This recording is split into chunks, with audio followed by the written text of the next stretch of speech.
Welcome to Penrose Learning, where we make understanding easy. In this video, I will explain how to make mushroom soup with cream.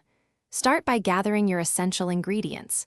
You'll need about 1 pound of fresh mushrooms, like cremini or button, along with 2 cups of heavy cream. Don't forget 1 large onion, 2 cloves of garlic, and 4 cups of vegetable or chicken broth. Having everything ready makes the cooking process much more enjoyable and efficient.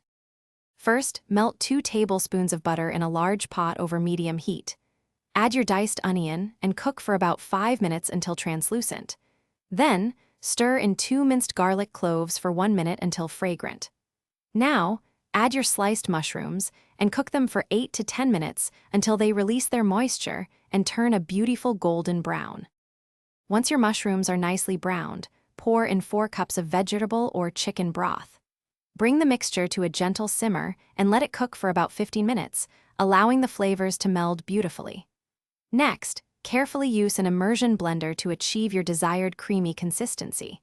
If you don't have one, a regular blender works too. Just be sure to blend in small, safe batches. Finally, reduce the heat to low and stir in 2 cups of rich, heavy cream. Heat the soup gently for 5 minutes, being careful not to boil it, which can cause the cream to curdle. Taste and adjust the seasoning with salt and freshly ground black pepper. Garnish with fresh parsley or chives, and serve your delicious, homemade creamy mushroom soup warm. Thanks for watching. If this was helpful, leave a like and consider subscribing. See you next time.